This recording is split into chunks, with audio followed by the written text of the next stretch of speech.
आइए परमपिता का नमन करते हुए गुणगान करते हैं।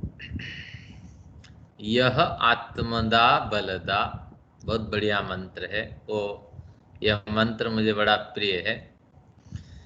ओम यह आत्मदा बलदा यस्य विश्व उपासते प्रशिशं यस्य देवाः यस्य छायामृतं यस्य मृत्युः कस्मै देवाय हविषा विधेम।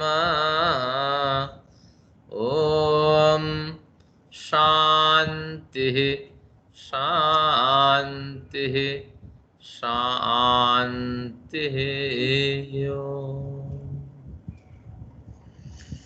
परमपिता का निश्चित रूप से प्रभावशाली आशीर्वाद है हम सभी लोगों पर। कुछ समय हम निकाल पाते हैं। आप सभी धन्यवाद के पात्र हैं। पहले मैं आप सभी लोगों को अभिवादन करता हूं। कनिष्ठों को स्नेह है और इस परंपरा में हम आगे चल रहे हैं। हमारी परंपरा छोटी होने पर भी, संकुचित और सीमित होने पर भी महत्वपूर्ण परंपरा है। इस विपरीत परिस्थिति में हम आर्ष साहित्य का स्वाध्याय कर पा रहे हैं। निश्चित रूप से यह हमारा एक सौभाग्य है। अब तो हमें लगता है कि आगे के जो सत्र होंगे इसी तरह हो, दूरस्थ होने पर भी थोड़ा आर्ष ग्रंथ का स्वाध्याय हो जाए। कुछ न कुछ इस क्रम को व्यवस्थित करते हैं। आइए, हमारा साधना अध्याय चल रहा है। अगर कोई पूछे साधना अध्याय कौन है सांख्य दर्शन में, तो आपको रट लेना चाहिए चतुर्थ अध्याय ही साधना का अध्याय है। साधना करने वाले कौन हैं?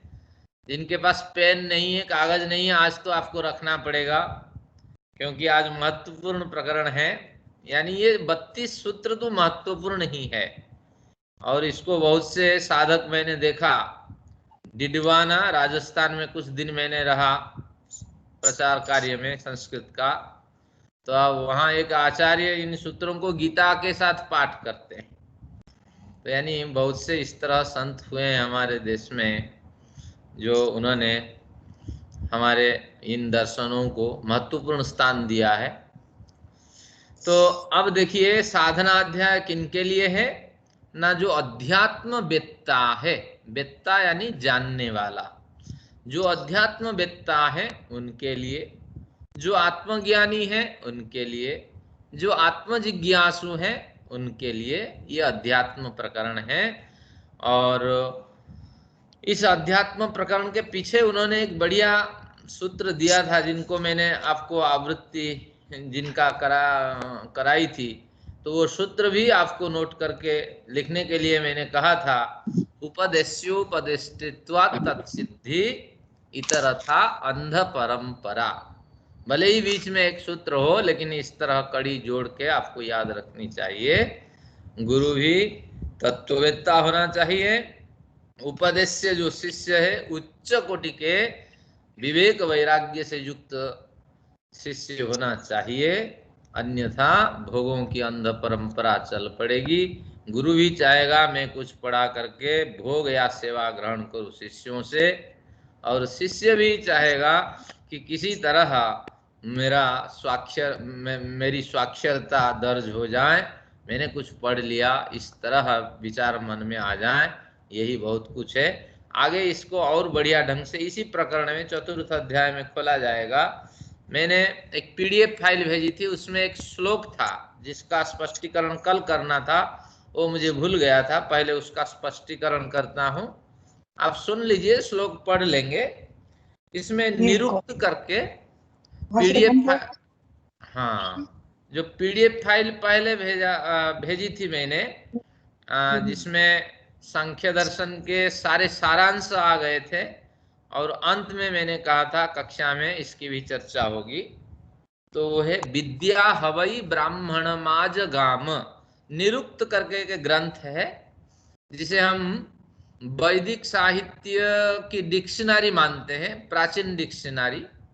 तो उस डिक्शनरी में क्या है, एक श्लोक मिलता है, गुरु कैसा होना चाहिए, शिष्य कैसा होना चाहिए, तभी जा करके इस परंपरा में गुजरने वाला व्यक्ति जीवन मुक्त बन सकता है। नहीं तो बहुत से गुरु शिष्य है, भोगों को भोग करके मर जाइए, क्या फर्क पड़ता है। परिवर्तिनी संसार है, मृतः को वा न जायते, इसी संसार में कौन पैदा नहीं होता है, मरता भी कौन नहीं है, लेकिन वही तो जीवन को सफल करता है जो जीवन मुक्त की ओर बढ़ जाता है। तो इसलिए ये विद्या हवा हवई ब्राह्मण माज गाम, इस श्लोक को पढ़ते हैं। ये श्लोक है, मंत्र तो नहीं है। यास्क के समय में ये प्रचलित था और यास्क ने कोई टिप्पणी नहीं की ये कहाँ से ये श्लोक उठाया, अब देखते हैं। लेकिन यास्क के लिए ये प्रिय श्लोक था। विद्या हवई ब्राह्मणम आजगाम, एक बार विद्या ने ब्राह्मणम आजगाम, ब्रह्म के उपासना करने वाले साधक के निकट में एक बार विद्या पहुंच गई और वो विद्या क्या बोलने लगी, गोपायमा सेवधिष्टेहमस्ति, कि गोपाय माम गोपाय, मुझे तुम कहीं सुरक्षित रख लो। गुप धातु रक्षा, रक्षा के अर्थ में मुझे तुम सुरक्षा के स्थान पर छोड़ दो ताकि मैं सुरक्षित हो सकूं। सुरक्षित से मतलब मैं वहां रह करके अपना विस्तार कर सकूं और लोगों का कल्याण कर सकूं। ऐसी जगह पे हे ब्रह्मवेत्ता जिज्ञासु, तुम मुझे उसी जगह पे रख लो। फिर आगे कहते हैं सेवधिष्टे हम अस्मि, अहम ते सेवधि ही अस्मि, मैं तुम्हारे लिए सुख की निधि हूं। क्योंकि विद्या जिसको प्राप्त हो जाती है वो जीवन शैली भली भांति अपना लेता है और बढ़िया जीवन शैली से जीवन जीता है। तो इसलिए मैं तुम्हारे लिए सेवधि, सुख देने वाली निधि हूं। तो इस तरह आप मुझे समझो और योग्य स्थान में मुझे गुप्त रखो, सुरक्षित रखो, ताकि मैं वर्षों तक इस तरह तुम्हारी आने वाली पीढ़ी का कल्याण करती रहूं। इस तरह विद्या ने एक बार तत्ववेत्ता ब्राह्मण से कहा। फिर कहते हैं असूयकाया नृजवेयताय नमा ब्रूयाह, पहले नमा ब्रूयाह ले लीजिए, नमा ब्रूया, मेरा उपदेश तुम उस व्यक्ति के लिए ना करो। किस व्यक्ति के लिए, असूयकाय, जो दूसरों से घृणा करता है, ये नीच जाति का व्यक्ति है, यह दास श्रेणी का व्यक्ति है, ये फलाने धर्म का व्यक्ति है, इस तरह ये भेदभाव जो उत्पन्न करता है, तो ऐसे व्यक्ति के लिए तुम इस विद्या का उपदेश मत करो। क्या तात्पर्य है ना, इसके अंदर गूढ़ तात्पर्य यह है, जो व्यक्ति सबसे घृणा करता है उसको भी सभी लोग घृणा करते हैं। तो विद्या ग्रहण करने वाले व्यक्ति को सभी लोग आदर करें, तो ऐसी पात्रता उसमें आ जानी चाहिए। तो उसी पात्रता को धारण करने वाले व्यक्ति के लिए मेरा उपदेश करो। लेकिन जो घृणा पैदा करके संसार में बवंडर खड़ा करता है और संसार में प्राचीर खड़ा करता है, ऐसे व्यक्ति के लिए मेरा उपदेश मत करो। फिर कहते हैं अनृजवे, रिजुता सरलता के लिए प्रयोग होता है। तो अनृजवे जो रुष्ट भाषी है, जो कठोर शब्द बोलने वाला है और ऐसा गुस्सा, बात बात पे गुस्सा प्रकट करने वाला है, तो ऐसे व्यक्ति के लिए मेरा उपदेश ना करो। अर्थात विद्या ग्रहण करने वाले व्यक्ति को क्रोध त्याग देना पड़ेगा, सरलता अपनाना पड़ेगा। बालक के लिए जितनी सरलता उसमें होगी, सामान्य व्यक्ति के लिए भी उतनी सरलता उसमें होनी चाहिए। अगर सरलता नहीं है तो वास्तविक विद्या के अधिकारी नहीं है। फिर कहते हैं असूयकाया नृजवे यताय, अयताय, जो यत्न नहीं करता इस विद्या की पढ़ाई करके, जो इस बुद्धि के लिए प्रयत्न नहीं करता कि इस विद्या का प्रचार प्रसार हो, समाज में कल्याण हो, तो ऐसे अयत्न व्यक्ति, अयत्न करने वाले व्यक्ति के लिए मेरा उपदेश न करें। फिर तर्क देते हैं कि इस तरह अगर तुम इन 3 लक्षणों से युक्त विद्यार्थी का चयन करके मेरा उपदेश करोगे, कहते हैं वीर्यवती यथा श्याम, तो उससे क्या हो जाएगा कि मैं वीर्यशालिनी बन जाऊंगी, क्योंकि मेरा उपदेश जो है यथार्थ पात्र को प्राप्त करेगा, और जो यथार्थ पात्र है वो उसका विकास करेगा, उसको फैलाएगा। नहीं तो मुझे लेकर के व्यापार चलेगा, बिजनेस चलेगा, हाँ, एक गुरु शिष्य की अंध परंपरा चलती रहेगी। तो इससे क्या होगा ना, समाज को बड़ा लाभ नहीं मिलेगा। तो इस विद्या में, इस श्लोक में बताया गया, पूर्व जो प्रकरण है उसमें ब्राह्मण की बात कही गई, यानी ब्रह्मवेत्ता वास्तविक जो है वो तत्ववेत्ता होता है, तत्वज्ञानी होता है। ऐसे व्यक्ति के पास विद्या निवास करती है, मानो विद्या उससे बोलती है कि निश्चित रूप से ये तुम्हारे कार्य गलत हैं, ये अच्छे हैं। तो विद्या के साथ वास्तविक व्यवहार ब्रह्मवेत्ता, तत्ववेत्ता, तत्वज्ञानी, आत्मज्ञानी के साथ होता है। ये पहला कथन है, इस तरह गुरु होना चाहिए। फिर असूयकाया नृजवेयताय, ये इसमें असूया करने वाले, क्रोध करने वाले, सरलता न रखने वाले, असंयमी व्यक्ति के लिए इसका उपदेश न करें, यानी ये शिष्य का लक्षण है। शिष्य बनने के लिए अगर हम सब चाहते हैं तो इन इन गुणों से हमें युक्त होना पड़ेगा कि सभी से प्रेम करना है, सरलता, बहुत सी सरलता अपनानी है, एक संकल्प लेकर के क्रोध को हमेशा के लिए छोड़ देने का संकल्प लेना होगा। फिर अयताय, निरंतर हम यत्न करें, जो विद्या हमारे पास आ गई है उसकी सुरक्षा करें और उसको फैलाएं, प्रचार प्रसार करें, तभी जाकर के विद्या की वृद्धि होगी। और जिस किसी को बैठा करके अगर विद्या का अध्ययन करा दिया जाए तो कोई बड़ा लाभ नहीं होगा, समय ही व्यर्थ होगा। एक बढ़िया कैंप इस तरह कर दिया जाए कि 5000 रुपीज पर हेड है और इसमें फलाने दर्शन में पढ़ाऊंगा या फलाना वेद पढ़ाऊंगा, तो बहुत से लोग आ जाएंगे। तो इससे क्या होगा, सुन लेंगे, बस हो गया, वीडियो ऑडियो ये सब ऐसे ही पड़े रहेंगे, विद्या वीर्यवती नहीं हो पाएगी। अगर एक ही विद्यार्थी उससे निकलता है तो विद्या को वीर्यवती बनाने वाला विद्यार्थी चाहिए, इसमें कहा गया। और वो 3 लक्षणों से युक्त होना चाहिए, सबसे सबका प्रिय पात्र होना चाहिए, और क्रोध आदि वृत्ति से रहित, और सरल मृदुभाषी होना चाहिए, और निरंतर यत्नशील होना चाहिए कि हमारी परंपरा बढ़ती रहे और समाज में सुधार होता रहे। तो इस तरह विद्या के साथ जो कथन है, गुरु शिष्य की अगर इस तरह परंपरा मिल जाती है तो गुरु भी तत्वज्ञानी बन करके जीवन मुक्त बनता है, शिष्य भी तत्वज्ञानी बन के जीवन मुक्त बनता है।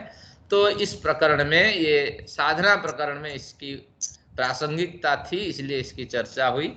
अब आते हैं चतुर्थ सूत्र का, हमने पाठ कर लिया था हमारे पूर्व प्रकरण में। पंचम सूत्र से चलेंगे।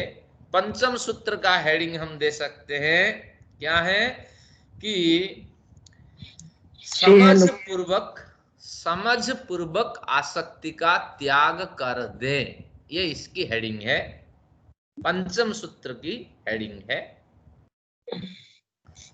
आसक्ति का त्याग तो करें, लेकिन समझ पूर्वक करें। अब इनके सूत्र देखते हैं, ये क्या कहना चाहते हैं। सेनवत सुख दुखी त्याग वियोगाभ्याम, सेनवत सुख दुखी त्याग वियोगाभ्याम। तो इसमें क्या कहा कि सेन, सेन शब्द का अर्थ होता है गीध पक्षी, और सेन, बड़े पक्षी को भी सेन कहते हैं।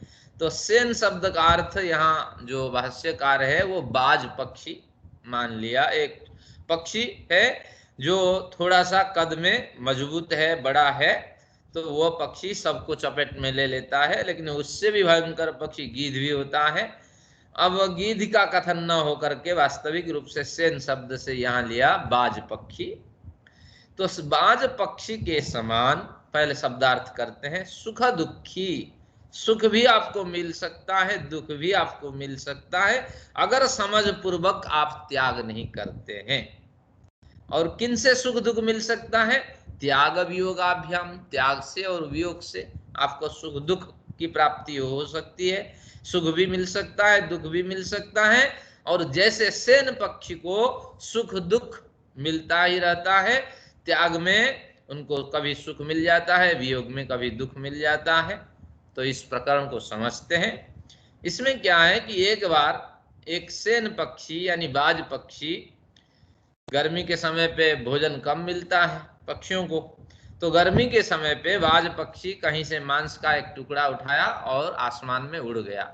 आपने बहुत बार देखा होगा, पक्षी मुंह में टुकड़ा रख करके आसमान में उड़ता हुआ चला जाता है, लेकिन आप ध्यान नहीं दे पाते हैं कि ये, या प्रश्न नहीं उठा पाते हैं, ये पक्षी पकड़ करके क्यों उड़ रहा है, वो निगल क्यों नहीं लेता। इसलिए वो निगल नहीं पाता है क्योंकि निगलने के लिए उसको क्या चाहिए, प्राण वायु चाहिए। जो वायु हम अंदर प्रवेश कराते हैं वो प्राण वायु के सहारे अंदर प्रवेश करती है और अपान वायु बाहर निकलती है। जब उड़ने लगता है तो उस समय प्राण वायु बिखरी हुई होती है, तो प्राण वायु के सक्रिय न होने से वो पक्षी निगल नहीं पाता है। वो चाहता है किसी ऊंची जगह पर बैठ करके प्राण वायु को सक्रिय बना करके मैं इसको निगलूं। उड़ते वक्त पक्षी कभी भी निगल नहीं सकता क्योंकि प्राण वायु उसके असंतुलन है। हमारी भी प्राण वायु अगर असंतुलन होगा, दौड़ दौड़ के आप आइए, सांसें जोर जोर से चलती है, पानी पीना शुरू करिए, संभव ही नहीं होगा। तो आपके कहीं विंड पाइप में वो पानी चला ना जाए तो आप समझेंगे। तो तात्पर्य ये हुआ कि उड़ता हुआ वो मांस टुकड़ा को लेके उड़ता हुआ चला गया। अब जब आहार का अकाल पड़ा हुआ है, तभी उस सेन से, उस बाज पक्षी से भी बड़े बड़े बाज पक्षी होते हैं आकार में, साइज में। छोटा आदमी गलती कर रहा है तो एक थोड़ा लंबा आदमी है, वो दो चांटा उसको लगाएगा तो वो भांप लेगा कि इससे बराबरी नहीं हो सकती, छोटा आदमी हाथ जोड़ करके भाग जाएगा। तो उसी तरह ये चक्कर में फंस गया, बड़े पक्षी उसके पीछे पड़ गए और बहुत से पक्षी चिल्लाते हुए भी गए कहीं हमें टुकड़ा और थोड़ा कुछ टुकड़ा मिल जाए। तो इस तरह आसमान में संघर्ष होता रहा, और जब संघर्ष होता, छोटे पक्षी भी चोंच मारते हैं और बड़े पक्षी चोंच मारते हैं। तो इससे क्या हुआ कि बहुत सी चोटें उसको आई और खून निकलने लगा। आखिर में उसने देखा कि इस संग्राम में मेरी जीत नहीं हो सकती, तो उस समय उसने वो मांस का टुकड़ा छोड़ दिया। जैसे ही मांस का टुकड़ा छोड़ा और वो खतरा खत्म, सारे उस मांस के टुकड़े के पीछे लग गए, वहां संघर्ष हुआ, बेचारा बच गया। अब ये कथा से उन्होंने क्या लिया कि हमारे लिए एक उपदेश देके, साधना करने वाले आत्म जिज्ञासु के लिए एक उपदेश देके उन्होंने सूत्र लिखा कि देखिए, जब आसक्ति पूर्वक आप किसी वस्तु को, समझ पूर्वक किसी वस्तु को नहीं छोड़ते हैं तो उस समय सबसे पहले दो खतरे होते हैं। पहला खतरा क्या है कि आपसे भोजन छिन जाता है, क्योंकि जब भोजन छिन जाता है, भोजन क्या, जो भोग आपके पास है वो भोग जब छिन जाएगा तो कितना दुख होगा बताइए। पिताजी के घर से एक महिला हार लेके आती है, बहुत से जेवर लेके आती है और उसको बेटी को भी नहीं देती है। अरे तुम्हारी बेटी है, बाप को कहती है तुम्हारी बेटी है, तुम बढ़िया जेवर दे के इसको विदा करो। अब ठीक है, बाप का जिम्मेदारी है, बाप की, उन्होंने बेटी के लिए किसी तरह जेवर आदि दे के बेटी की विदाई कर दी। अब वो जेवर रखती है, कभी कभार पहनती है, और उसी जेवर को लेके वो बाहर गई और कोई छीन के भाग गया, आपके बाइक स्नैचर, चेन स्नैचर, तो कितना दुख उस पर गुजरता होगा, आप जरा सोचिए। तो यही बात कही गई है कि समझ तो नहीं थी लेकिन आसक्ति थी। तो इससे क्या हुआ कि आसक्ति जिसमें थी वो जब छिन जाए भयंकर दुख होता है। हाँ, पिताजी ने दिया था और इसके इतने वर्षों की स्मृति थी, इसमें बहुतों ने वो उस हार से जुड़ी जो कहानियां हैं इसको भूल नहीं पाती है जिंदगी भर। या चोरी भी हो जाए तो भयंकर दुख है। अगर जेवर चोरी हो जाए, किसी महिला के जेवर हो जो पिता के घर से लेके आई है, पति के घर के जेवर चोरी हो जाए, कोई फर्क नहीं पड़ता, ध्यान रखिए, क्योंकि उसमें पिता की स्मृति बसी हुई होती है। तो इसलिए इस तरह बहुत सी घटनाएं आप कल्पना कर ले कि जब आसक्ति जिसमें वो छिन जाने पर दुख है। और दूसरा दुख क्या है कि उसको बचाने के लिए जो संघर्ष होता है, उस संघर्ष में भी चोटें आती है, पीड़ाएं होती है, तकलीफ होती है, कहीं कहीं जान भी चली जाती है। ये दो खतरे आसक्ति के कारण हम ऐसे फंसे हुए होते हैं, इन दोनों खतरों से हम बच नहीं सकते। तो इसीलिए क्या कहा कि इस आसक्ति को समझ पूर्वक त्याग कर दें। समझ क्या है कि समझ यही है कि जिनके पास नहीं है, जो जरूरतमंद है, अवस्था बढ़ने के बाद, घर गृहस्थी सुधर जाने के बाद इसकी आवश्यकता नहीं है। बहुतों के पास इस तरह समझ अगर हो जाए तो इस खतरे से निपटने से पहले वो सब डिस्पोज कर दे, इन सामानों को जहां पहुंचाना है पहुंचा दें, बेटी को ही भले दे दे, जो संरक्षक हैं जिनके हैं उनको दे दे। बुढ़ापा में अपनी संरक्षण करने में हमारी शक्ति नहीं होती है, लेकिन हम छोड़ते ही नहीं है। जितने हमारे माताएं बैठी हैं, इनके घर में देखिए कितनी साड़ियां पड़ी है। राज त्रिखा मैडम जी से एक बार बात हुई तो मैडम जी कहती है मेरी बेटी बहुत साड़ी मुझे दे रखी है, साड़ियां अब पहनने के लिए मेरे पास समय ही नहीं है। तो इससे अनुमान लगाए, इन सबको डिस्पोज करिए, योग्य व्यक्ति को दे दीजिए, और जिससे क्या होगा कि इसके संरक्षण से या छिन जाने के भय ही खत्म हो जाएंगे, और इससे मिलने वाली जो पीड़ाएं हैं वो पीड़ाएं भी खत्म हो जाएंगी। तो इस तरह तो आपकी जान बच जाएगी। और एक साधक को ये दोनों कार्य आसक्ति समझ करके त्याग कर देना चाहिए।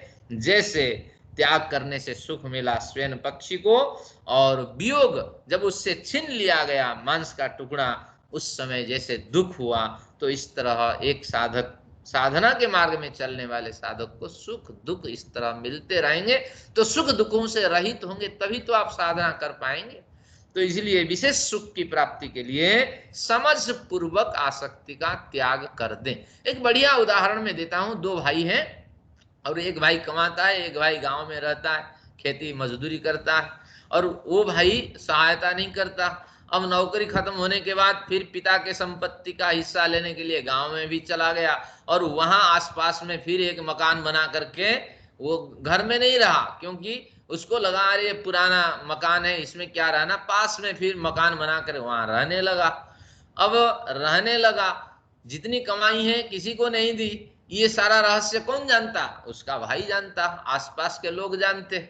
तो फिर वो न्यायपूर्ण आवंटन न करने के कारण खतरे में रहा, और भाई और कुछ लोग मिलकर के उसके सारी कागज जायदाद चुरा लिए, और कईयों की हत्या कर दी, बेटे पुत्र पत्नी सबकी हत्या कर दी। तो तात्पर्य यही है कि जैसी जैसी आयु बढ़े, ये सूत्र संकेत करता है, और असुरक्षा की भावना हो, इन सभी चीजों को आप निपटारा कर दीजिए, एक साधक के कैटेगरी में आ जाइए, ताकि निश्चित रूप से आप बच पाएंगे और आपकी साधना चलती रहेगी। नहीं तो सुख दुख मिलते रहेंगे और आप परेशानी को प्राप्त करते रहेंगे।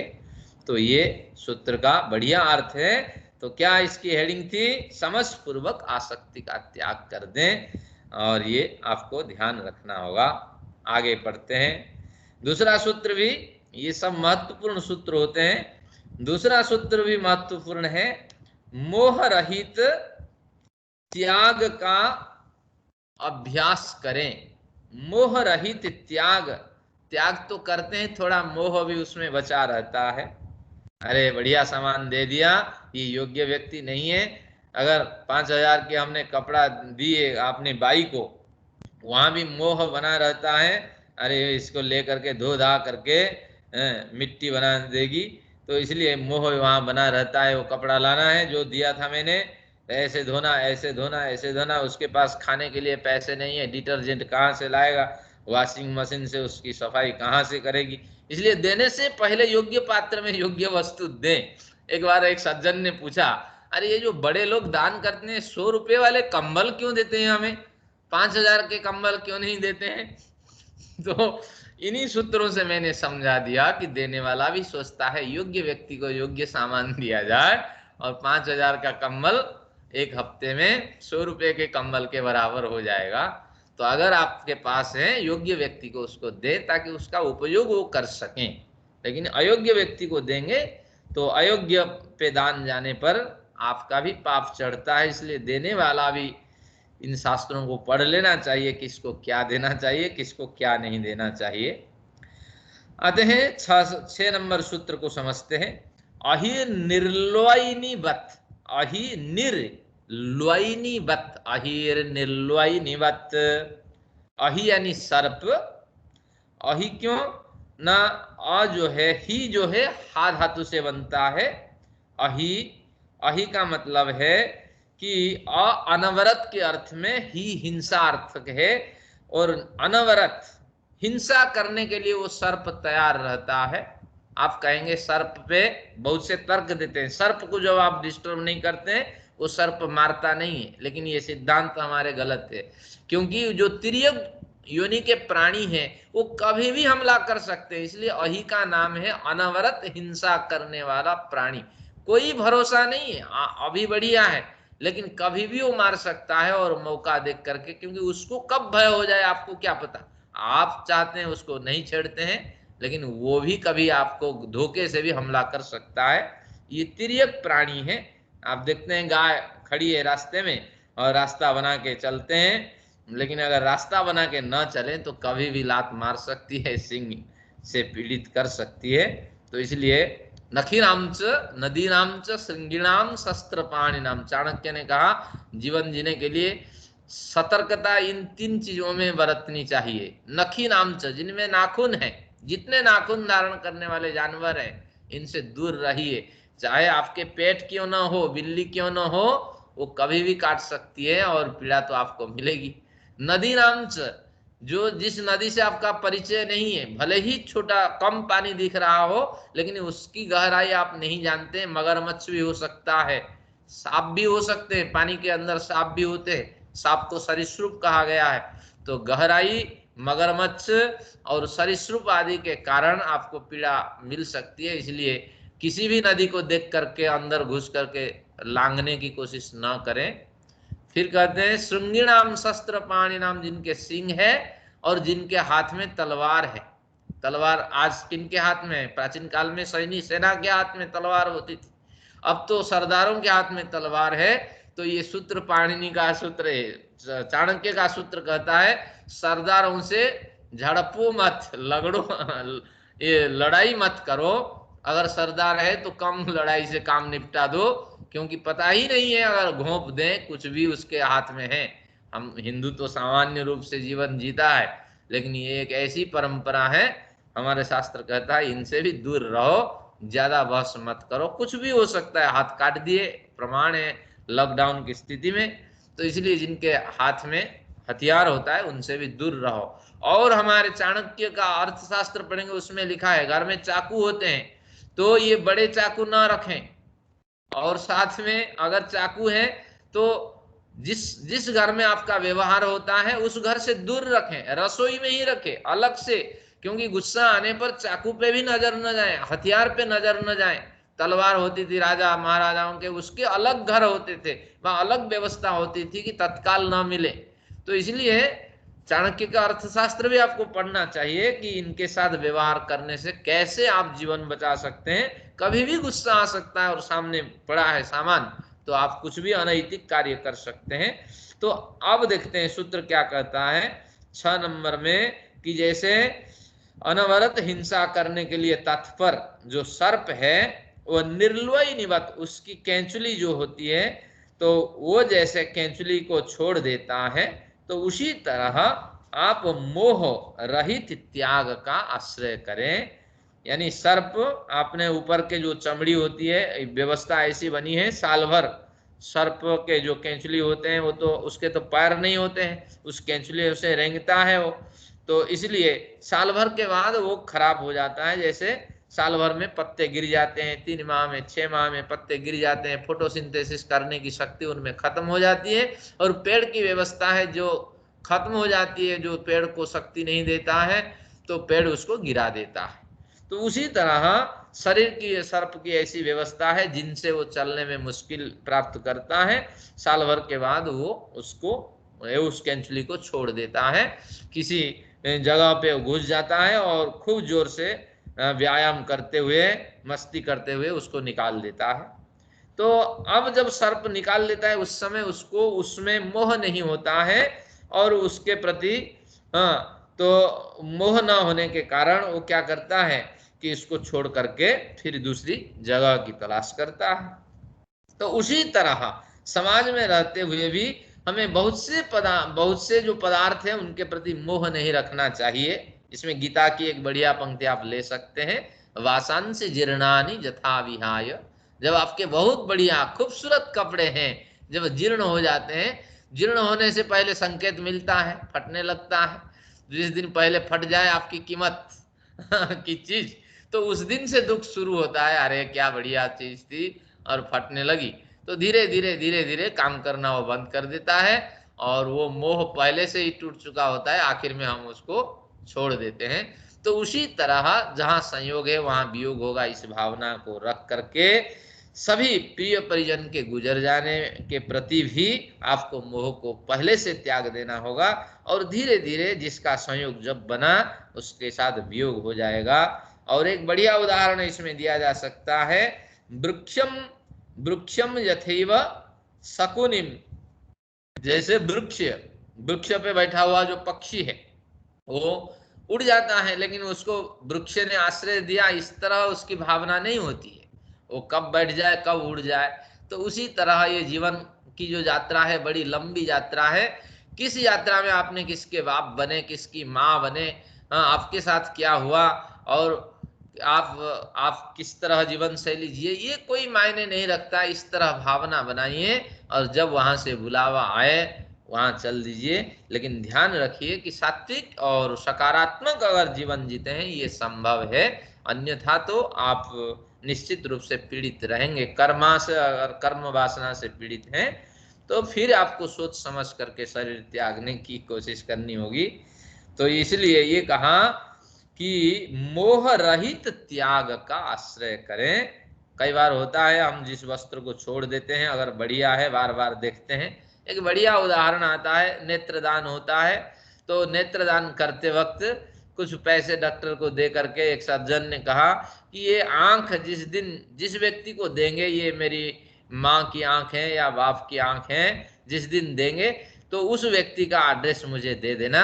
कम से कम माँ को तो बाप को तो हम नहीं देख पा रहे हैं, लेकिन उनकी आंखें तो हम देख सकें। तो ये यही कह रहा है, जब त्याग हो गया, दान हो गया, उस दान के प्रति मोह भी नहीं रखनी चाहिए। ये भावना भी आपको छोड़ दीजिए, माँ के साथ उसकी आंखें ही गई, बाप के साथ आंखें ही गई, ये भावना अगर रखेंगे तभी साधक बन पाएंगे, नहीं तो मोह कहीं न कहीं आपको बांधेगा, और निश्चित रूप से इस मोह से आपको तकलीफ मिलेगी।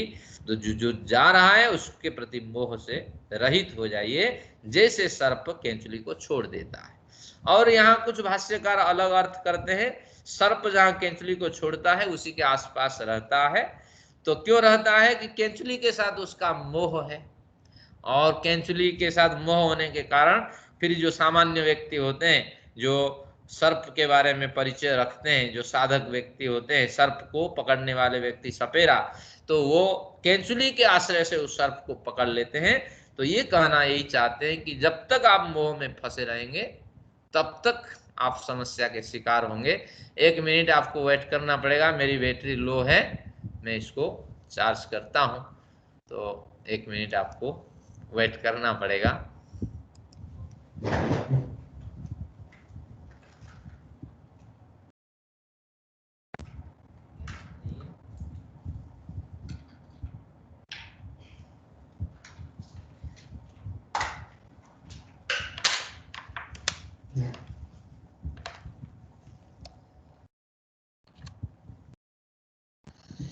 चलिए, अब समस्या खत्म हो गई। ये मोह भी है, इसके प्रति हमने ध्यान नहीं दिया। तो पहले क्या था कि समझ पूर्वक त्याग करें, तो ये समझ नहीं थी, ये त्रुटि अध्यापक की भी है। आगे आते हैं, अब क्या है ना, सप्तम सूत्र लेते हैं। सप्तम सूत्र महत्वपूर्ण है, इसमें कुछ शास्त्रीय चर्चा करते हैं। छिन्न हस्ताद हस्तबद्धवा, छिन्न हस्तबद्धवा, छिन्न हस्त के समान अगर व्यवहार करेंगे तो आप पूर्ण विवेक ज्ञानी बन सकते हैं।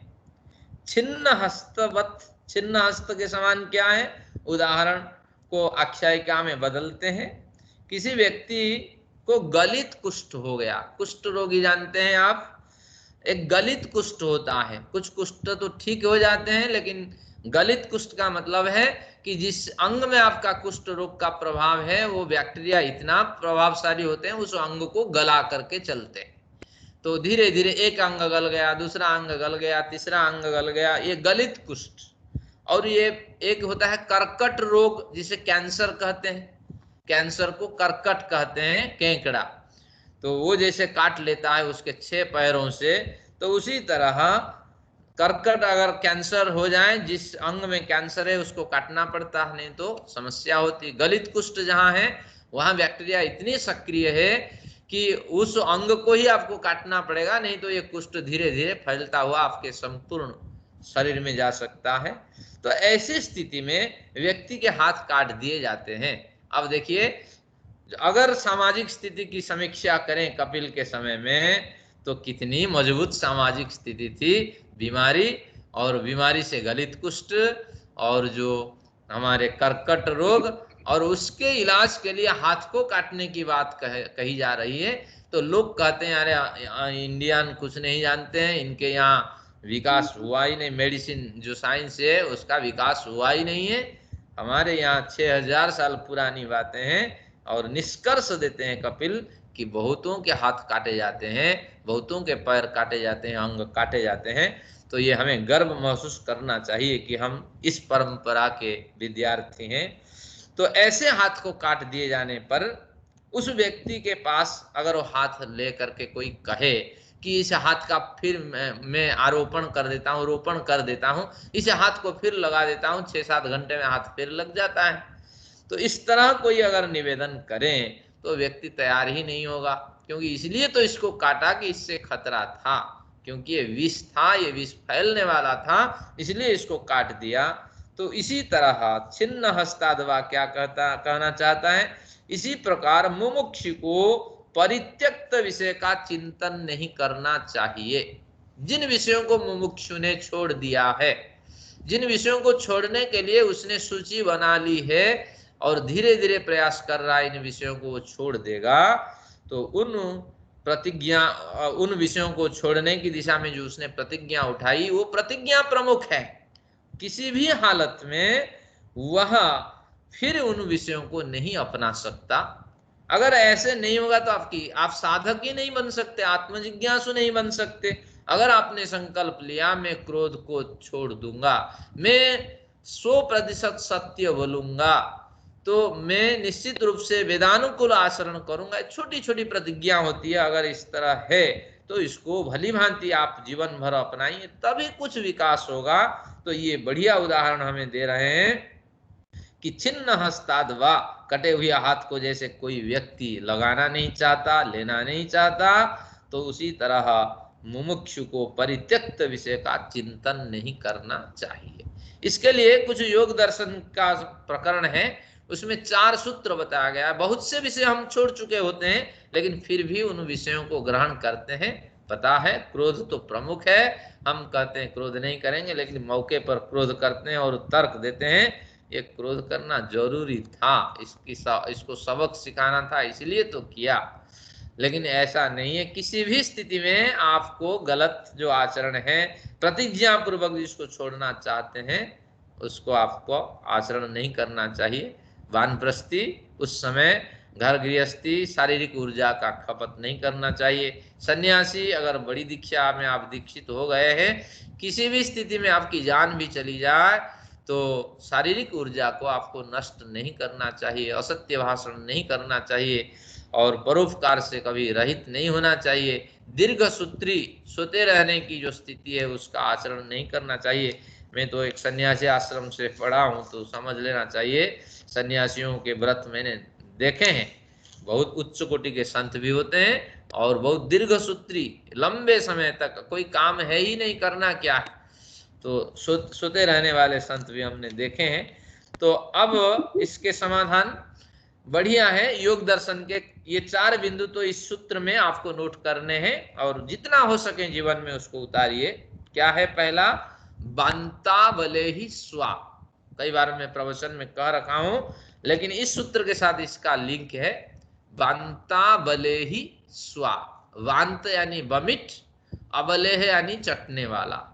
जब जब गलत कार्य में आपका मन हो, और जो शास्त्र निषिद्ध है और जिनको आपने छोड़ने के लिए प्रतिज्ञा कर रखी है, तो उस समय अपने से बोलिए कि मैं निश्चित रूप से वह कुत्ता हूं जो वमिट को भी चट जाता है। तो कुत्ते बन करके मैं समाज में जी रहा हूं, क्योंकि अपनी प्रतिज्ञा में भंग कर रहा हूं। तो इस तरह भावना मन में उठाने के बाद निश्चित रूप से कोई ना कोई परिवर्तन तो होगा। अंदर तो कुछ आपको चिंतन मनन करना होगा, क्योंकि योग दर्शन का सिद्धांत है कि विपक्षवादने प्रतिपक्षवादनम। हाँ हाँ, क्या वितर्क वादने प्रतिपक्ष वादनम। जब आपको विविध तर्क आकर के वेधें, परेशानी पैदा कर दे, नहीं करना चाहिए करना चाहिए करना चाहिए, तो प्रतिपक्ष का चिंतन करें कि इस काटने का क्या तरीका है। विष को काटने की तरीका विष है, लेकिन विष का किस तरह उपयोग हो ताकि पूर्व विष कट जाए, ये ज्ञान आपको रखना चाहिए। तो ये पहला अस्त्र ब्रह्मास्त्र है, बांता वले ही स्वा। मैं वमिट चटने वाला कुत्ता हूं, जन्म भी मुझे उसी कुत्ते के योनि में होना है, क्योंकि कुत्ते की वृत्ति में अपना रहा हूं। और अगर कुत्ते में जन्म हो तो निश्चित रूप से इस जन्म के बाद मैं उसी में चला जाऊंगा। तो इस तरह भावना उठाने से आप बच सकते हैं। फिर संसार अंगारेषु पच्यमानः, ये दूसरा सूत्र है योग दर्शन का। संसारांगारेषु पच्यमान, इसको हाइपेन बीच में दे दीजिए, संसार हाइपेन अंगारेषु पच्यमान, ये एक दूसरा सूत्र है। व्यास भाष्य के संकेत हैं, सूत्र तो नहीं है। वो क्या कहना चाहते हैं, संसार अंगार की भट्टी है और इस भट्टी में मैं निरंतर तप रहा हूं। उस भट्टी के अंदर जो भी अंगार है वो तंदूरी को पकाने के लिए तैयार बैठे हैं। तो जिस परिवेश में मैं रहा हूं, जिस परिवार में, भले ही सात्विक परिवार है, हर व्यक्ति मेरा समय खराब करने वाला है। हर व्यक्ति के पीछे मेरा समय खराब हो जाने से साधना से मैं रहित हो रहा हूं। चाहे सात्विक वृत्ति क्यों ना हो, वो बांधने वाली है। राजसिक तामसिक निश्चित रूप से हमें बांधने वाली है। ये संसार अंगार की भट्टी है और हर एक व्यक्ति अंगार के समान दमक रहे हैं और मैं तंदूरी के समान यहाँ पक रहा हूं। निश्चित रूप से मुझे आत्म कल्याण की चाह देखनी चाहिए। तो इसलिए कौन सा मार्ग सही है, कौन सा समय सही है, मुझे इस संसार से कुछ समय तो निकालना है। अगर इस एक घंटे आप नहीं देते, 3-4 माह से आप मेरे पीछे लगे हुए हैं, ये भी अंगार के भट्टी में, ये आपके जो कितने हैं 37 घंटे आपने आज को दिया, ये 37 घंटे भी उसी अंगार के भट्टी में खत्म हो चुके होते, लेकिन आत्म कल्याण के लिए आपने लगाया। ये योग दर्शन के इस सूत्र को आपको याद रखिए, संसार अंगारेषु पच्यमान। आपने एक प्रयास किया, 37 घंटे आपने अपने जीवन के निकाल लिए परमार्थ के लिए, ये बहुत बड़ी बात है। तो इस तरह स्मरण करने से समय निकल आता है, नहीं तो प्रायोरिटी तो परिवार के अंगार के पीछे ही रहती है और हमारा सारा समय तो वहीं बर्बाद हो जाता है। आगे जो तीसरा ब्रह्मास्त्र है उसका आप स्मरण करें, संसारः दुःखमयः। संसारः विसर्ग लगा दीजिए, दुःखमयः, ये तीसरा बिंदु है, ब्रह्मास्त्र है। संसार दुखमय है, क्योंकि प्रारब्ध के कारण जो दुख भोगने हैं वो तो भोगने पड़ते ही हैं, लेकिन जिन दुखों को भी, जिन सुखों को भी दुख मान करके हम भोग रहे हैं वह भी दुख देने वाले हैं। बच्चों के पैसे से अगर जिंदगी जी रहे होते हैं और तर्क देते हैं, निश्चित रूप से बच्चों को हमने पाला पोसा, उन्हीं के पैसे से हम जिंदगी जी रहे हैं, लेकिन हमने अपना फर्ज निभाया, लेकिन अब बच्चों पे डिपेंडेंट हैं। कहीं ना कहीं बच्चों के कर्माश हमारे अंदर डेबिट के कारण बन रहे हैं, हमें पता नहीं है। अगर आप बच्चों की सहायता से नहीं जी रहे हैं, पेंशन की सहायता से जी रहे हैं, समाज के भी आप ऋणी हैं। जो भी सुख आपके पास आ रहा है, आज सरोज मैडम जी हमारे किसी विद्वान को बड़ी भेंट की है, उनकी श्रद्धा है, लेकिन भेंट लेने वाले को भी सोचना चाहिए, संसारांगारेषु पच्यमान, कि निश्चित रूप से मेरे जो अकाउंट है उससे डेबिट हो गए, तो इसकी पूर्ति के लिए प्रयत्न करना चाहिए। यहाँ कुछ भी फ्री नहीं होता है, ये संसार ऐसा ही है। जो दुख है वो तो भोगना ही है, जिसे सुख मान करके आप भोगना चाहते हैं वह सरासर दुख मिश्रित सुख है। जैसे कंकड़ मिश्रित भोजन, चावल आटे आप खा नहीं सकते, तो उसी तरह ये भोग भी आपको तकलीफ देने वाले होते हैं। न्यूनतम भोग भोगने की ओर यहाँ प्रेरणा है। तो इसलिए कम से कम भोग का ग्रहण करें, बाकी समाज के लिए आप छोड़ के जाइए। तो संसार दुखमय, ये भावना रखेंगे तो निश्चित रूप से छिन्न हस्ता दवा सूत्र आपकी समझ में आ जाएगा। अब आगे आते हैं, चतुर्थ ब्रह्मास्त्र है स्थानी उपमंत्रिणे। आगे सूत्र नहीं कहेंगे, योग दर्शन का एक सूत्र है, सूत्र संख्या 3.50 है। जिनको पढ़ना है आज जाके पढ़िए। स्थानी उपमंत्रिणे, स्थानी यानी जिस परिवेश में आप रहते हैं उस परिवेश के लोगों से जब आपकी तारीफ की जाए, आप बढ़िया साधक हैं, आप उच्च कोटि के संत हैं, और हम क्या करेंगे, इनके द्वारा तारीफ होने से आप फूल जाते हैं। फूलने से क्या होता है कि उनके द्वारा बहुत से प्रस्ताव आते हैं, एक गुरुकुल बना देंगे, उस गुरुकुल में आप आचार्य रहेंगे, एक आश्रम बना देंगे, एक मठ बना देंगे, एक मंदिर बना देंगे, तो उसके आप प्रमुख व्यक्ति रहेंगे। तो अब निश्चित रूप से समाज का प्रचार प्रसार होगा, बहुत कुछ कार्य करेंगे। आपने जो कैलिबर बनाया, आपने स्पिरिट बनाई, वो अपनी समस्या आपने बनाई, उसी समस्या अगर आप यात्रा करते तो आपका बड़ा कल्याण हो सकता था। लेकिन स्थानीय यानी पास में रहने वाले अपने प्रशंसकों की प्रशंसा से फूलते हुए जब आपने उनके विषय को ग्रहण कर लिया, उनके विचारों को, परामर्शों को ग्रहण कर लिया, उसी में ढल गए, तो क्या हुआ, संगस्मयाकरणम, और उनकी संगति में फंस गए, आपकी साधना में कमी आई। और स्मयाकरणम, जो वहां आपके सपक्ष में रहे तो उनके प्रति आपकी श्रद्धा भावना बनी, जो विपक्ष में रहे उनके प्रति अब विरोध भावना उत्पन्न हो गई। तो ऐसी स्थिति में दो गुट आपके बन गए। अब आपकी साधना यहाँ छूट गई, और आप उनकी जो तारीफ करने वाले हैं उनके सामने जो विद्वेष करने वाले उनके विचार रखते हैं।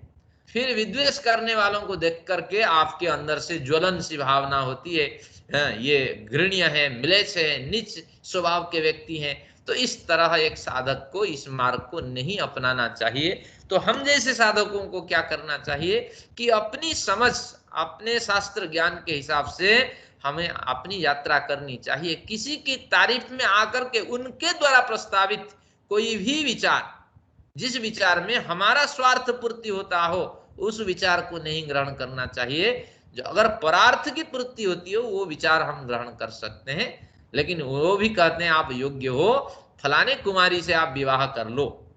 एक बढ़िया उदाहरण है इसमें, योग दर्शन में आता है, व्यास भाष्य में। आप योग्य हो, आपको बड़े भोग मिलना चाहिए, आपको तो इस कंपनी के मैनेजर होना चाहिए, फलाने युवती से आप विवाह कर लो, बड़ा सुख मिलेगा, फलाना कार्य कर लो, और मैं इतने करोड़ रुपए देता हूं, आप इस मंदिर को चलाओ, ट्रस्टी चलाओ। बहुत से हमारे आचार्य इस तरह व्यवस्था के शिकार होकर के अपनी साधना छोड़ चुके हैं। तो ये कहते हैं कि निश्चित रूप से इस मार्ग का भी अगर त्याग करते हैं, आपकी आध्यात्मिक यात्रा होगी। अगर तारीफ में आप फंस गए तो निश्चित रूप से आपको दुख मिलेगा और साधना से आप विरत हो जाएंगे। जो आपने प्रतिज्ञा की थी कि कटे हुए हाथ को मुझे नहीं लेना है, फिर उसको आप ग्रहण करेंगे। तो ध्यान रखना, इस बिंदु का क्या नाम है, 7वां सूत्र का, कि प्रतिज्ञा पूर्वक विषय त्याग करें, पूर्णतः प्रतिज्ञा रखें, अपनी समझ के साथ में साधना के मार्ग में चलूं। अपने स्वार्थ के लिए अगर कोई तारीफ करके मुझे उसमें फंसाना चाहे तो मैं उसको स्वीकार न करूं। ये बढ़िया सूत्र है, मुझे तो ये सूत्र बड़ा प्रिय है। आगे आते हैं 8वां नंबर, असाधनानुचिंतनम बंधाय भरतवत्।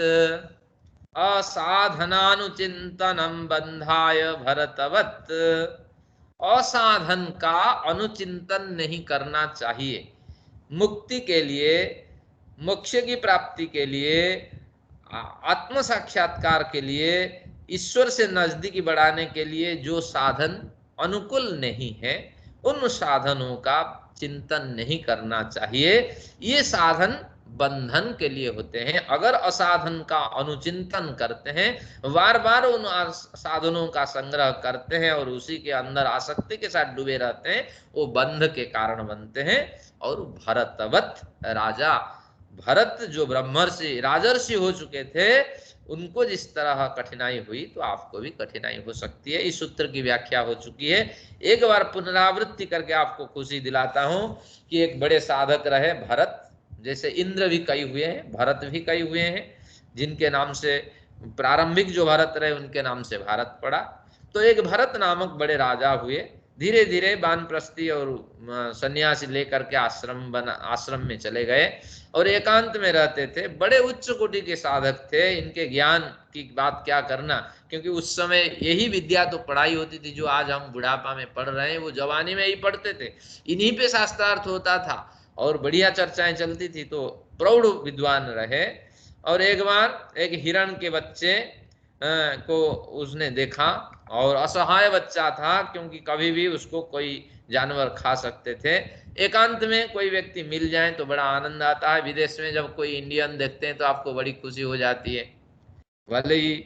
तो उसी तरह जब एकांत में उन्होंने देखा हिरण को, हिरण के बच्चे को, तो उसको बुलाए और कुछ खाना खिलाए और धीरे धीरे बहलिया से उसको बचाकर, दूसरे जानवरों से उसे बचाकर, पहले पहले तो उसको बांध के रखा, फिर धीरे धीरे बंधन उसको छोड़ दिए। और हिरण का मासूमियत बच्चा होता है। कभी बकरी आपने देखे, बकरी के बच्चे बड़ी मासूमियत के साथ पेश आते हैं, क्या खुशी है। कभी बकरी के बच्चे आप देखिए तो छोटा बालकावस्था में बच्चे बड़े प्यारे होते हैं। तो उसी तरह इसके साथ इनकी साधनाएं चलती रही।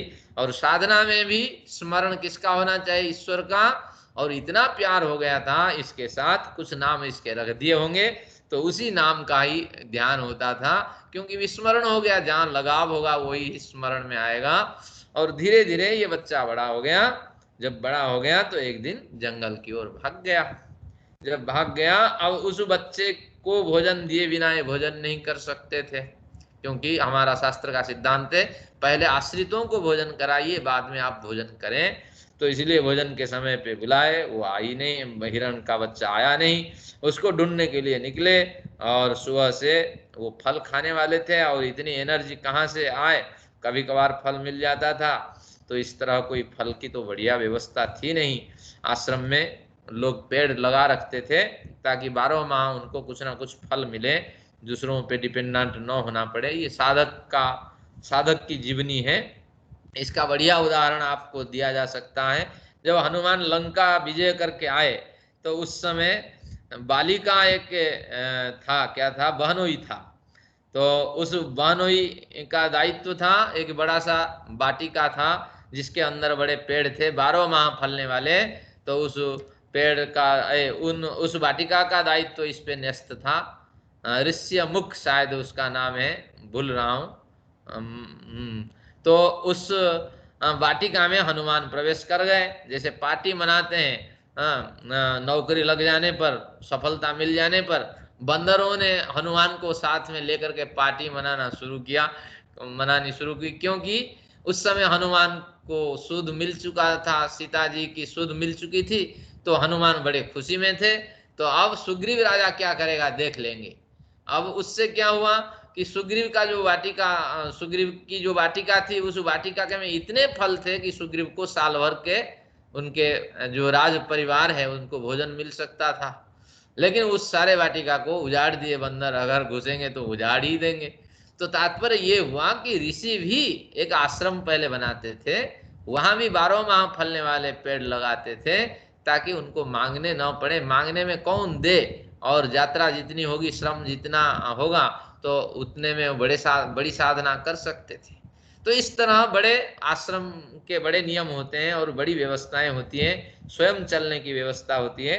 तो ये इसका यहाँ संकेत है। तो इस तरह भरत अब उसको ढूंढने निकले, और निकलते ही वो नहीं मिले, और धूप में तड़पते हुए सनस्ट्रोक में भरत की मृत्यु हो गई। और मरते वक्त वही स्मरण में आया, और फिर ऋषियों ने निश्चित रूप से निर्णय किया, भरत के जो पार्थिव शरीर है उसको संस्कार करते हुए कि निश्चित रूप से इसको अगला जन्म हिरण का ही जन्म मिलेगा, क्योंकि इसी का बार बार अनुचिंतन करके इसने शरीर छोड़ा। व्यर्थ ही उन्होंने संन्यास व्रत लिया था, व्रत के नियम से वो बंधा ही नहीं। तो इसलिए ये क्या कहना चाहते हैं कि हमें बड़ा सा लगाव भी परिवार के साथ नहीं रखना, बच्चों के साथ नहीं रखना।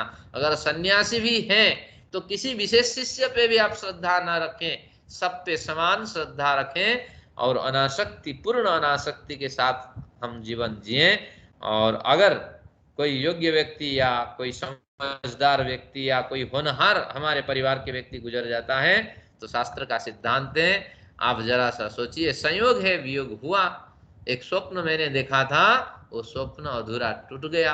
जरूर नहीं हर सुखद स्वप्न अंतिम समय तक हमें आनंद दे, कई बार सुखद स्वप्न देखते हैं टूट भी जाता है, और दुखद स्वप्न तो को हम हटाना ही चाहते हैं। तो इसी तरह एक सुखद स्वप्न हमने देखा था, अगर ये बालक होता या बेटी होती तो बहुत कुछ होता, हम विकास करते, मेरा नाम होता। अगर ये गुजर गया कोई बात नहीं, एक स्वप्न देखा था टूट गया। इस तरह मन को धीरज दीजिए। तो यही कहना चाहता है, असाधन का संग्रह न करें, वो बंधन का कारण होता है। और जैसे जैसे आपकी ज्ञान बढ़ती जाएगी, साधना बढ़ती जाएगी, ऐसे साधनों का आप संग्रह न करें। अब 9वें सूत्र तक पहुंच पाए, हमने तो बड़े टारगेट रखे कि आज पढ़ लेंगे 18वां सूत्र 17वां सूत्र। विचार तो बड़े हैं लेकिन टांगे खींचने वाली हमारी शक्ति है और बड़ी कुशक्तियां हैं जो टांगे खींचती है, आगे बढ़ नहीं पाता है, लेकिन है कुछ गंभीर चर्चा का विषय है। 8वां देखते हैं, 9वां सूत्र, ये भी महत्वपूर्ण सूत्रों में से एक है। अब इसका क्या है, इसकी एक हेडिंग देते हैं कि योग मार्ग के नहीं संग दोष का त्याग करें। इसकी हेडिंग है 9वें सूत्र की। और 8वें सूत्र की हेडिंग क्या हो सकती है, योग मार्ग के अंतरंग साधनों का संग्रह करें। योग मार्ग में आप हैं तो उससे अंतरंग साधनों का संग्रह करें। एक योगी के लिए लकड़ी से बने हुए पात्र होते हैं। क्या बढ़िया सिद्धांत देखिए, हमारे सन्यासी जीवन, खाता सन्यासी किसमें है, लकड़ी के पात्र में। आजकल सन्यासी को आप देखिए, वो वृत्ति नहीं रही, बुलाइए विवेकानंद को, बुलाइए फलाने को, ऐसी व्यवस्था बनी हुई है, जबरदस्त व्यवस्था सन्यासी की कि वैराग्य आ जाए। एक लकड़ी के पात्र में वो भोजन करता है, अगर लकड़ी का पात्र नहीं ले पाया अपनी थैली में रखता है, अगर नहीं ले पाया दोनों हाथ से खाता है। इसको करपात्री भोजन कहते हैं। ये व्रत कोई नहीं अपनाता। और उसके सारे सामान लकड़ी के होते हैं, क्योंकि उसके मरने के बाद उन्हीं सामानों के साथ उसको जला दिया जाता है। तो ऐसी कठिन तपस्या होती है सन्यासी की, लेकिन लोगों ने मजाक बना रखा है उसके साथ। तो अब कहते हैं, ये 9वां सूत्र तो पढ़ के जाएंगे। बहुभिर योगे विरोध रागादिभिः कुमारी संखवत। यहां भी इतिहास की बात मिलेगी। कुमारी संखवत, कुमारी की शंखा के समान। शंखा जानते हैं क्या है, शंख से जो आभूषण बनते थे प्राचीन काल में उनको शंखा कहते थे। यानी जो चूड़ियां महिलाएं पहनती हैं, आज तो जो चूड़ियां हैं सोने की और चांदी की हो गई, उस समय भारत में गरीबी की संख्या ज्यादा थी। अब ये चांदी और सोना संभव नहीं है। आजकल की जो चूड़ियां बनती हैं ज्यादातर वो कांच की बनती है, लेकिन उस समय शंख से यानी सीपी से, कौड़ियों से मिला करके चूड़ियां बनाई जाती थी। और 5-7 चूड़ियां पहनती हैं, जो उनकी व्यवस्था होगी तो उतनी चूड़ियां पहनती हैं। हर देश में अलग अलग व्यवस्था है। तो कुमारी शंखा पहन करके, शंख से बनी शंखा पहन करके, चूड़ियां पहन करके जिस तरह व्यवहार करती है, तो उसी तरह आपको व्यवहार करना चाहिए। इस सूत्र को थोड़ा बाद में खोलते हैं, पहले इस प्रकरण को समझ लेते हैं। एक कुमारी है, बेटी है, और उसकी शादी का प्रपोजल चल रहा है। और अचानक बेटी है तो बहुत से लोग इसके घर में आ जाते हैं। जब मेहमान आते हैं तो उसके लिए व्यवस्था करनी होती है। प्राचीन काल की बात है, अगर कोई आपके घर में आ जाए, क्योंकि उस समय गरीबी भयंकर थी हमारे पास, अब कोई घर में आ जाए तो कोई उस समय व्यवस्था ही नहीं थी, आटा पीस करके 5 किलो आटा ले आओ, 10 किलो आटा ले आओ रखो, ऐसी व्यवस्था नहीं थी। रोजाना पीसो रोजाना खाओ, मशीन की इतनी भी उपलब्धता नहीं थी। तो एक उलूखल और मुसल, एक बड़ा सा लोहे डंडा होता है लोहे का, और एक उलूखल होता है, उखल जिसके कहते हैं, और उसके अंदर गेहूं रख करके खूब पीसते हैं। तो ये काम जो युवक हैं युवती हैं ये लोग करते हैं, तो महिलाएं विशेष करके यही करती थी। एक बार 4-5 मेहमान आ गए वो लड़की को देखने के लिए। अब उतने में अब माँ ने उनकी व्यवस्था की, पिता कहीं गए हुए थे, और माँ ने बेटी से कहा कि बेटी तुम दूसरे कमरे में चले जाओ और तैयार करो, क्योंकि पकवान खिला के छोड़ना है तुम्हारे ससुराल वाले। तो बेटी क्या करती है, कुछ डाल करके गेहूं उसको खूब जोर से पीसती है, और बेटी के हाथ में 4-5 चूड़ियां हैं, कम से कम 4 चूड़ियां तो पहनती। तो 4-5 चूड़ियां या 6 चूड़ियां पहन करके 6-6-12 चूड़ियों से बेटी उसको पीसती है, और धीरे धीरे आवाज आने लगती है। तो माँ यहाँ से जाके फिर बोलती है बेटी आवाज आ रही है, तुम्हारे ससुराल वाले क्या कहेंगे, अरे बेटी इतनी लापरवाह है, इससे क्या शादी करनी है। तो अब बेटी क्या करती है, माँ क्या करूं ना, चूड़ियां निकाल लो, 2-3 चूड़ियां निकाल लो। तो एक हाथ की ये निकाल लेती है, एक हाथ की ये निकाल लेती है। बेटी की बड़ी श्रद्धा होती है चूड़ियों में, अब मेहमान कोई आए बढ़िया सामान पहन करके पेश होना चाहती है ना, तो बेटी अब बड़ी मुश्किल से एक एक चूड़ी निकालती है। फिर जब पिसती है फिर पीड़ा होती है, फिर तकलीफ होती है, फिर माँ के कहती है अरे तू उलट सीधे समझने वाली लड़की है, तेरे से कोई शादी नहीं करेगा, अब इसको भी खोलो। अब उसको खोलती खोलती चली जाती है। आखिर में एक एक चूड़ी जब होती है तब कोई कठिनाई नहीं होती है, आवाज नहीं होती है। तो ये क्या कहना चाहते हैं इस उदाहरण से, कुमारी की शंख जिस तरह बज करके परेशानी पैदा करती है, शंखा बज करके, तो इस तरह बहुभिर जोगे विरोध। अगर साधना के मार्ग में आप हैं और बहुत साधकों के साथ आप रहते हैं, भले ही वो समदम आदि से युक्त हों, तो बहुतों के साथ रहेंगे तो विरोध तो होगा। अगर आप कहेंगे घर में रह के मैं साधना कर दूं, विवेक वैराग्य से युक्त हो जाऊं, संभव ही नहीं है। अरे बुढ़िया तो अभी बहू क्या कहेगा, अरे बुढ़िया तो अभी मेडिटेशन में मग्न है, ये बुढ़िया आप कोई काम धाम नहीं करना, सारा ही काम मुझे करना है। हाँ, तो इस तरह की बातें आएगी। और इस तरह बेटा भी कहेगा पिताजी आप थोड़ा सब्जी ले आओ, है तो स्कूटर पास में, कौन सी है, कौन से देखते हैं लाइसेंस, देखते हैं आपके लाइसेंस एक्सपायर हो चुका है, अब सब्जी तो थोड़ा ले आओ, दूध तो थोड़ा ले आओ, बच्चों को छोड़ के तो आ जाओ, इतना तो कर सकते हैं, शरीर चलाओ तभी चलेगा ना। तो इसलिए साधना का मार्ग देखिए कैसे हम फंस जाते हैं बुढ़ापे में। बहुभिर जोगे विरोध, अगर बहुतों के साथ रहते हैं, भले साधक वर्ग हो या परिवार हो, विरोध होगा। राग आदि भी राग द्वेष उत्पन्न होंगे। क्योंकि अगर बहु लायक है, सेवा करने वाली है, बेटा सेवा करने वाले हैं, तो आपकी बड़ी खुशी होगी, और किसी की सेवा लेने की आपकी इच्छा नहीं होगी, उनके प्रति राग उत्पन्न होगा। राग होगा तो भी बंधन का कारण है। अगर ये आपको दूर दूर करने वाले हैं, आपसे गुस्सा रखने वाले हैं, तो द्वेष भी उत्पन्न होगा, और आदि शब्द से ईर्ष्या भी होगा, लोभ भी होगा, मोह भी होगा, और आप कहेंगे कि अब ये ईश्वर मुझे मत मारो, ये जो नाती है और जो पोती है इनकी शादी देख करके मैं मरना चाहता हूं, इतना तो पूरा कर लो। मेडिटेशन में यही विचार आएगा। तो ये ध्यान रखिए, ये कहते हैं कि इसलिए इसको छोड़ देना पड़ेगा। जैसे कुमारी एक एक करके शंखा निकाल करके एक एक शंखा के सहारे उस गेहूं को पीस करके उसमें उस दिन उन मेहमानों को खुश कर दी, तो उसी तरह आपको भी जीवन जीना होगा। अगर बहुतों के साथ है, धीरे धीरे इनसे दूरी बनाइए, और दूरी बना करके राग द्वेष से रहित हो जाइए, क्योंकि घर छोड़कर तो जा नहीं सकते। मनु ने अपने ग्रंथ में लिखा है कि महिलाओं के लिए क्या है, सन्यासी न जब तक न ले तब तक मोक्ष नहीं हो सकता। अगर मुक्ति के लिए तो पुरुष योग्य है, कहीं भी सेटलमेंट हो जाएंगे, महिलाओं के लिए क्या व्यवस्था है मनु ये जानते हैं। मनु कहते हैं घर में रह करके भी सन्यासी वृत्ति अगर अपना ले तो उस महिला को भी नहीं जाना है, पुरुष को भी नहीं जाना है। राग द्वेष तो होगा, क्योंकि बहुतों के साथ आप निवास कर रहे हैं, लेकिन उनको आनाकानी कर दें, उनके प्रति भावना न रखें। बुढ़ापा में उपेक्षा की भावना होगी। मेरे साथ मेरी माताजी रहती है, बच्चे क्या कहते हैं, अरे ये बुड्ढन क्या जानती है, तुझे मोबाइल चलाना आता है? जब नहीं आता है तो तू ज्यादा बात क्यों करती है? आप समझ लेना चाहिए कि इसी तरह उपेक्षा की भावना होगी।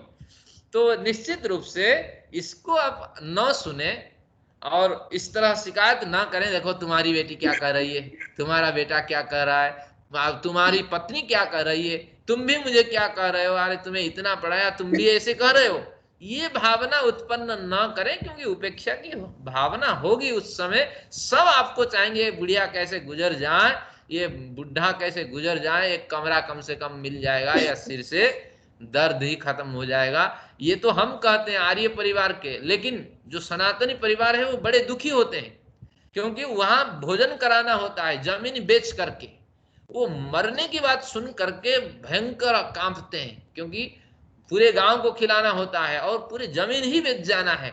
तो कब मरेगा ये बात कहते ही शरीर से खो ये पसीना निकलने लगता है। तो इसलिए महर्षि दयानंद ने बढ़िया किया कि हम कभी भी मर जाएं, बच्चों को कोई दुख होना नहीं है, होना कुछ नहीं है। 5-10 हजार लगा करके जला करके आ जाइए, बस काम खत्म। अब चौथा भी ना करें, कोई फर्क नहीं पड़ता, आपकी चौथा को कौन सी आत्मा देखनी है। तो इसलिए ये आर्ष परंपरा ही सर्वश्रेष्ठ परंपरा है। तो उसी में ये कहता है कि परिवार में रहिए, एकांत में रहिए, सन्यासी की वृत्ति अपनाइए, लेकिन राग द्वेष ईर्ष्या मोह लोभ से दूर रहिए, तो आप सन्यासी भी कहलाएंगे। और इसलिए महिलाओं को दुखी नहीं होना चाहिए कि मुक्ति नहीं होगी, ऐसी बात नहीं है, मनु ने यही कहा। लेकिन राग द्वेष के प्रति आपकी भावना न रहे, अवस्था ही यही है, आपको दुख मिलना, उपेक्षा मिलनी ही है। तो इसलिए इसके प्रति कभी शिकायत न करें व इसके प्रति कभी दुखी न होइए। तो आज का बढ़िया प्रकरण था। जो 9वां सूत्र हमने पढ़े, इसको अगर हेडिंग दें तो इसकी हेडिंग क्या बनेगी? इसकी हेडिंग बनेगी कि एकांत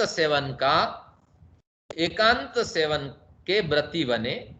हम एकांत में रहने का एक प्रण करें और राग द्वेष से रहित रहें। तो कोशिश जितनी होगी उतनी साधना में हमें सफलता मिलेगी। अभी तो 32 सूत्र तक चलेंगे, बड़ा ही आनंद आएगा, प्रकरण बड़े मार्मिक हैं। फिर मैं इसको एक शीट में बना करके क्या क्या साधना के बिंदु हैं आपको दूंगा, फिर बड़ा आनंद आएगा। अब 9वां सूत्र तो मुझे बड़ा आनंद आया। क्या है? बहुभिर जोगेर विरोधा कुमारी संखवत विरोध तो होगा, और राग द्वेष तो होंगे, उपेक्षा भी होंगी, तो फिर भी उसको झेलना है।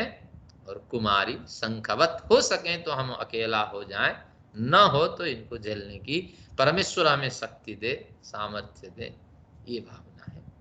आइए शांति पाठ करते हैं और कपिल जी का धन्यवाद करते हैं। उन्होंने साधना के मार्ग पे चलने के लिए हमें बहुत कुछ संकेत किए हैं, हो सके जितना हम। एक मिनट आचार्य जी, बोलिए। 1 मिनट। हाँ जी। अच्छा, कोई और बोल रहे हैं? वो बोल रहे, आपने ये भी कहा ना कि अभी हमें बताया कि किसी कोई अभी आपके आचार्य को कुछ, कोई और बोल रहा है ना, कोई दे के नहीं, गए, तो आपको आपने बताया आचार्य जी को बिना किसी कारण के नहीं लेना चाहिए। अभी आपने कुछ सूत्र में ये व्याख्या की थी ना, अभी कुछ अपने एग्जाम्पल दिया था। तो ऐसे हम शिष्यों के लिए भी तो होता है ना कि हम शिष्य जैसे आपसे ग्रहण कर रहे हैं शिक्षा, तो हमारा भी तो कुछ फर्ज बनता है ना। देखो, वही दोनों तरफ से होता है ना, रेसिप्रोकल।